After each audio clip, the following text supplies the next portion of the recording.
Lauren Vandermast here with Be Free Shine at Adrenaline Fitness in Laurelton, and I want to talk about your pelvic floor for a moment. So there are a lot of pelvic floor exercises out there.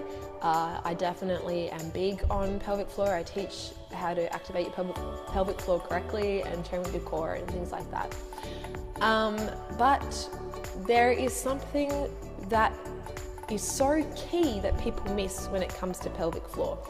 And that is the things that lead to having a pelvic floor issue in the first place. I don't know if anyone stopped to think about this. Why all of a sudden do women and men have pelvic floor issues? Why is that?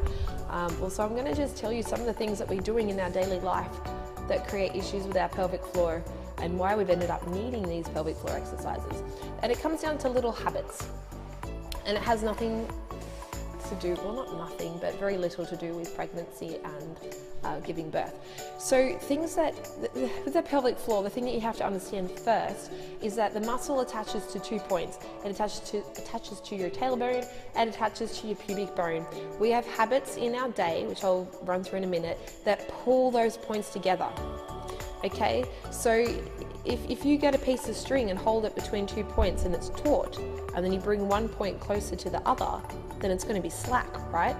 And you could get an even stronger piece of string. You could get a piece of like rope that's a really strong rope, and you can do the same thing.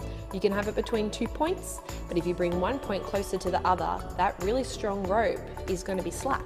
So that's what happens in our pelvic floor, because our posture changes because of these bad habits we have, and it pulls the 2 points together, and then the pelvic floor gets slack, regardless of how strong it is. So like I said, you could have a piece of string, you could have a really heavy duty piece of rope, it'll still get slack in the system. So things that lead to this, well, what happens if our pelvis is out of whack or it's not sitting where it's supposed to? That's where these 2 points are coming together. And things that lead to this are the way we stand, and I'm just gonna point the finger at shoes first of all. So shoes have a heel on them. And if you can imagine, this is us. Obviously, we're not like super straight. But if we put a heel and we lift the back of our foot up, even just like a fitness shoe, like a runner, they have heels on them. The back is higher than the front. And you change that just a little bit. Now, obviously, we don't walk around like this, but our body has to change its shape so that we can stand up and not fall over. Now, that's just with a runner. We added a small heel, and then, sorry ladies, but if you're adding bigger and bigger heels, you're distorting that more, and your body has to change shape more, and so it's moving out of alignment. When that happens, it puts wear and tear on your joints, it changes your muscle lengths, and that's where things like your pelvis come out of whack. Hello, weak pelvic floor, or slack pelvic floor. So that's one big thing is shoes. Obviously, I mean, I actually train, I think I do pretty much 95%, if not more, of my training barefoot. I don't wear shoes at home. I wear socks in winter so that I'm keeping my foot down. You need to stretch your calves. I cannot say this enough. Stretch your calves, stretch your calves, stretch your calves. That to me is a really big starting point. You want to fix your pelvic floor, get rid of the heels, start stretching your calves. Let's start working on your posture. Because there's no point making the muscle stronger if you're not going to pull these 2 points back out and make your pelvic floor taut again. So that's on your posture. I'm not going to run into a whole bunch on posture today. I do have other videos. The other thing that adds to this is sitting. So sitting all day, something, I guess, maybe we haven't thought about this, but your body is constantly trying to stabilize itself, even when you're sitting down. And when that happens, you're tightening up muscles like in your hips. And so again, tight hip flexors, pull your pelvis out of whack, brings the 2 points close together, your pelvic floor gets slack. So when I speak about stretching a lot. Stretching your hip flexors, stretching your calves, stretching your glutes, stretching your hamstrings, stretching your quads. So key to getting stronger. If you don't have a strong pelvic floor or a strong core, you're not going to be doing very heavy lifting if that's what you want to do and get stronger overall.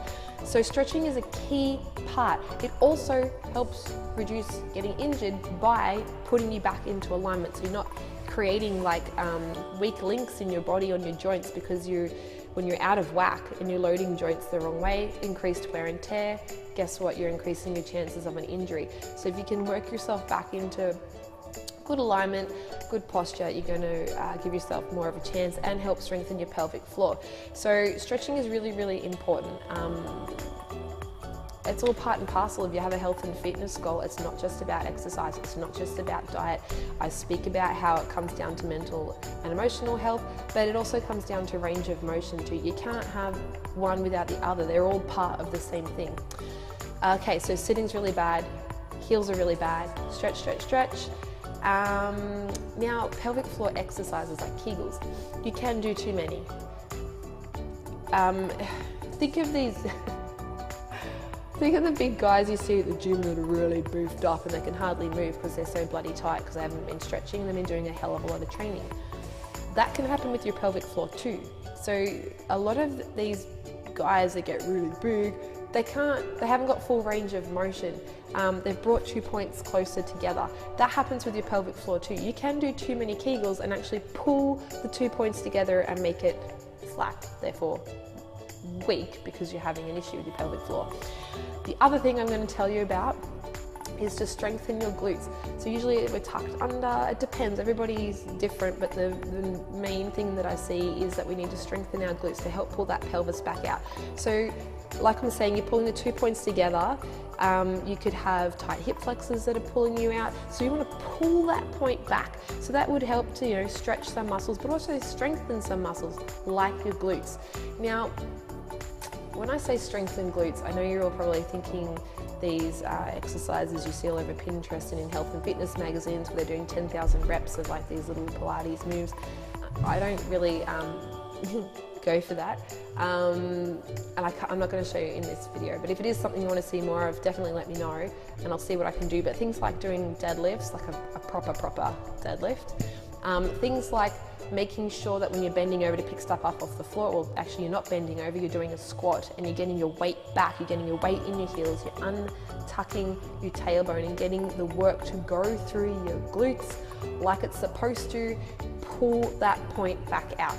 Anyway, this is a really long video already, so I think that's about all I'm going to put in this video, to be honest. Yeah, so what have we got here? We've got stretching, we've got reducing heels, and if you're going to wear them, be very mindful. We've got strengthening your glutes, we've got more stretching, we've got don't overtrain your pelvic floor. If you're doing a lot of pelvic floor exercises and it's not working for you, it's not the problem. Something else is the problem. You want to sort your posture and your alignment out. And if you have any more questions or want to know more, you're going to comment below and let me know, and I'll see you guys later.